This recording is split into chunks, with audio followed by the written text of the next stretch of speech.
Okay, here's an interesting clutch. One thing as a breeder, we often don't want to show our snakes when this is like the worst possible state where they're all opaque. They're going to go into a shed, so they look terrible. And generally snakes come out of the egg and the color is all strange.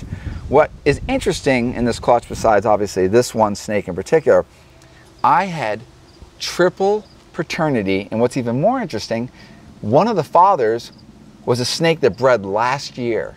So essentially, the female retained sperm. She made this killer bee pin, which never visited anything to do with killer bee pin, but the previous breeding season of last year. We're in 2013, so this snake was, you know, breeding the end of last year's breeding season or prior to that. So we have sperm retention for here. Then we have 2 fathers, which basically made these last 4 snakes. And basically what I used was a Darth Fader 2.0, which is like a Super Inferno Lucifer Fader. And I also used a Super Inferno Enchi as one of the breeders. So what's really interesting in this clutch was the female was a Pastel Flame, which is an African line calico pastel that came in through Noah. And ultimately, I guess this is the real snake that came out of that clutch. What exactly is it? Well, it's, I don't know. It needs to shed for me to 100% say exactly what it is. I really haven't stared at it too hard, but it's really cool. It really looks not so wonderful at the moment. This is the kind of snake that's going to need a couple sheds, going to need a little bit of growth. Okay, with this one, we're going to start out with, this is a standard pastel, standard yellow belly with Lucifer. And obviously I'm very intense on my Lucifer stuff. This isn't as dramatic as some of the lemon pastel Lucifers I'm making or some of the bling yellow belly combos, but it's still a very, very pretty snake. You know, it's powerful, but sadly, this snake, when I compare it to my other ones, this is, I almost think it's a little dismal, but it is pretty. It's just very, very, very nice and, yellow, but not as exciting as, let's say, if we change it up a little bit. We take this snake, we add a lemon pastel, bling yellow belly, fader Lucifer. Now that snake is more like what I want to see. Getting a lot of dissolving, a pattern. You get this really nice, the flames. You can kind of see as we go down here. That's great. Grab the other one, Kevin, so we yeah. Side by side. So now we're basically talking about subtle differences. Bloodlines are really, really important on a lot of the different kind of stuff like this. Lemon pastel, for a lot of stuff I do, just gives me more things to go on. Besides being a color, variant, it's also a pattern variant. So this is nice, but this is really the direction I want to go. So when we take in the subtle fader gene, which basically is like a wild card, it does all sorts of different things.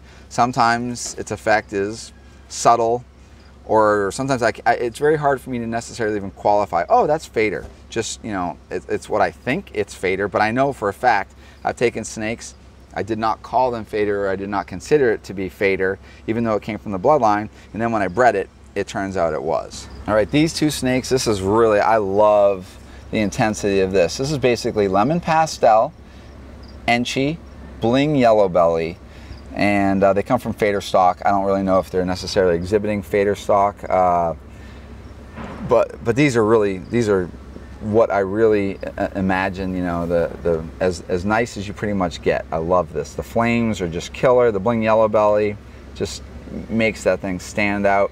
So these snakes, they're really pretty as they are, but when we start combining these with other stuff, these are definitely something I want in my arsenal.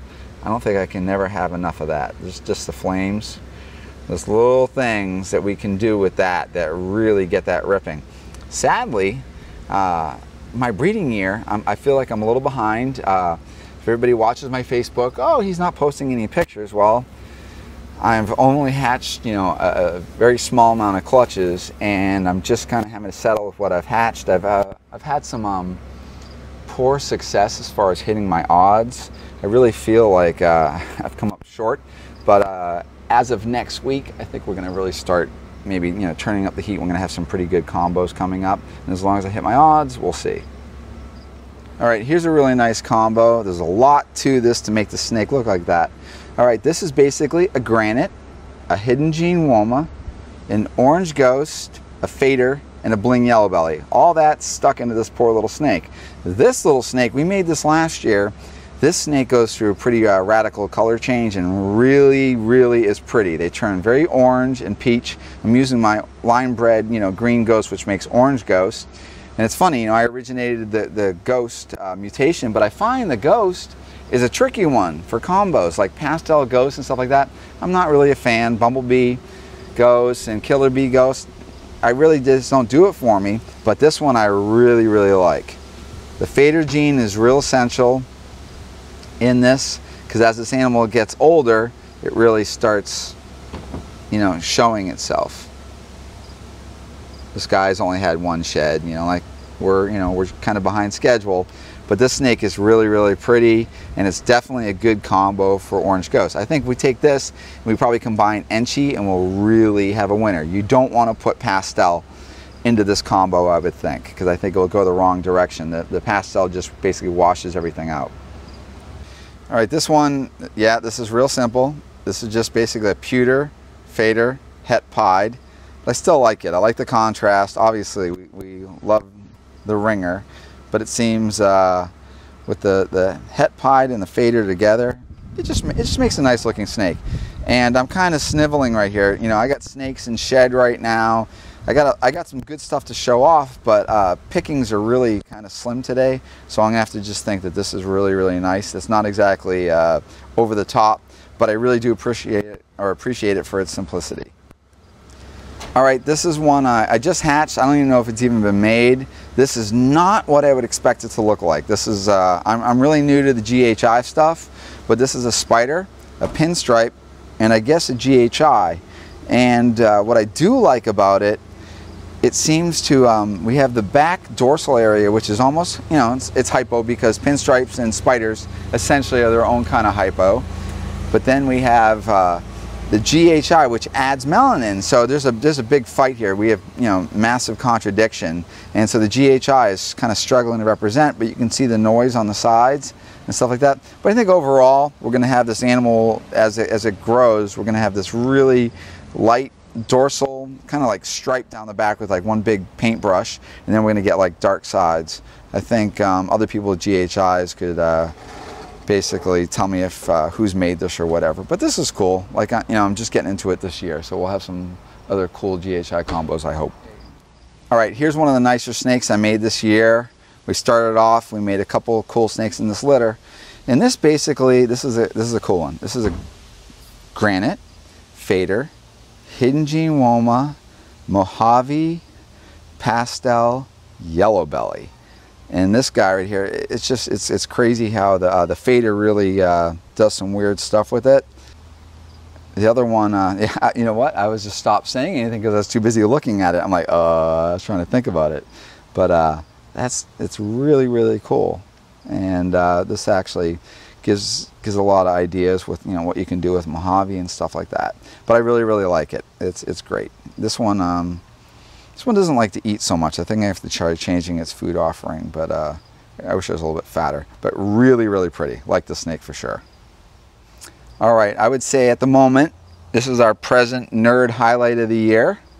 And this snake is just amazing. It's funny, when you first look at it, you're like, oh, is there coral glow in there and stuff like that? Because I mean, these orange flames, I mean, literally, these are what I would consider the ideal orange kind of flaming. I mean, this offers so much potential. And what's even more interesting is actually what's in it. And this one is hidden gene woma, fader, Lucifer, bling yellow belly. So this, you know, there's not a ton of genes in here, but boy, that snake is just, I think that's fantastic. So this offers a huge amount of potential for me. I can't get over how nice this snake looks. Just this, just the orange going over its back. I don't really think we get to see a lot of ball pythons with this kind of orange, unless, you know, obviously they're albinos or coral glows or bananas and stuff like that. So this, imagine this, you know, combined with something like a coral glow. I get excited about that. This one's very, very exciting. As a professional snake breeder with massive knowledge and being so much smarter than everybody else, I'm able to realize subtle attributes that make a mutation that most other people can't. And this year, Rafi's been begging me for years, please, please share your experience and your vast knowledge and your abilities with the world. So today is the day that I'm going to break down. I'm going to introduce at least 6 new mutations. So only I can look through this bin, and actually I have my list of which is what, but right here. Okay, back in 2008, I searched through a shipment of imported ball pythons that had 14 snakes in it, and this snake, we call this the migraine. This, because I actually developed a severe migraine as I looked through the shipment of 14 snakes. I'm sorry, I couldn't. I don't know why you're laughing. No, this is cutting edge. This is cutting edge. I'm sorry, sir. I apologize. All right, so basically, I had a migraine and I took a lot of Advil. You know, we could actually name one of the Morphs Advil, but this is it. This is it in its raw state. So we noticed this light, brushed out head dappling where a little bit less melanin exists on that center area, and we actually have a pattern, which is kind of almost like a skull cap. So anyways, so then we get a little bit of extra black. You see that onyx right there? It's excellent. And then we see the belly. The belly is 23% noisier than the standard ball python. So this is excellent. You guys, this is one to watch. This one is going to blow your mind. Okay, we're going to go to the next one.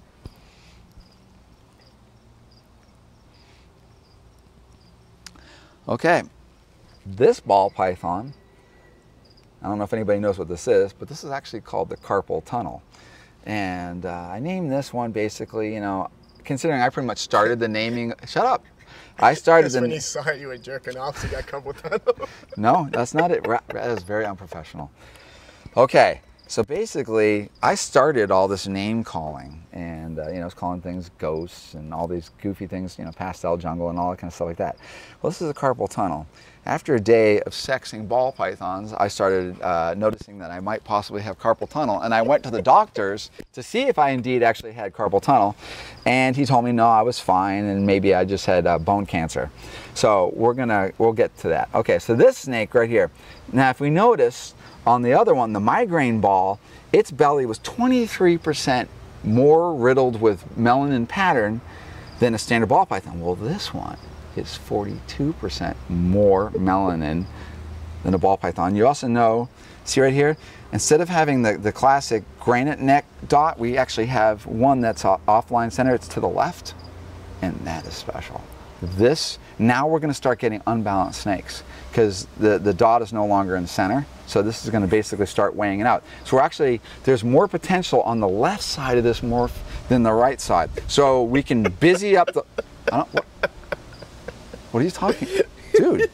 You're so stupid. What are you talking about? Notice the lighter head, the dappling of lightness on its head.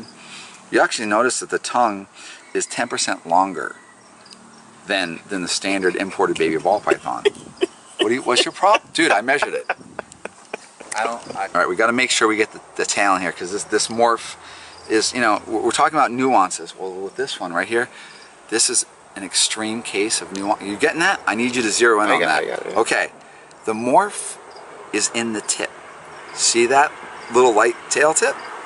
Now imagine if we bred that to like a coral glow or something like that, and we change the color of the tip of the tail. This is the tail tip ball. It's not, don't confuse this with the tippy toe ball. Right here, but this is incredible. Look at all that. So we don't care about the other 99% of the ball python. That's just the last bit of the tail where we're going to start playing with the pigment.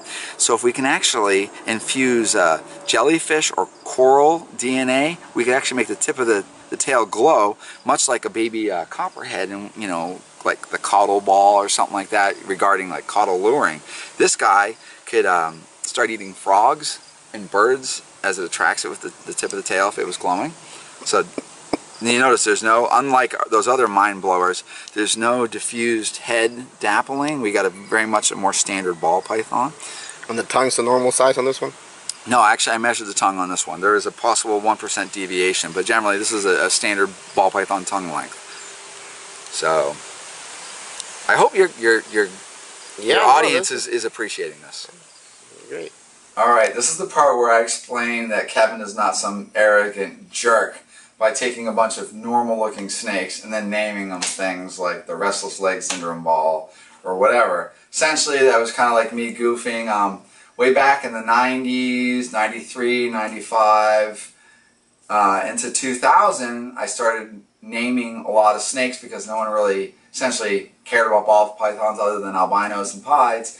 And I was working with some stuff and I wanted to make it interesting. So part of me trying to create some kind of hype myself, get along, you know, get other people to be interested, I would start naming things. Well, that has come like full circle, so now we're seeing just some ridiculous, there's just so many different animals with names, and a lot of these animals are very, very subtle. Well, I hope everybody enjoyed Section 1, 2013 breeding season for Nerd. Although it was pretty small and minimal because we're just starting to hatch snakes, there's going to be a bunch more of these guys. We're waiting for stuff to shed and stuff to hatch out.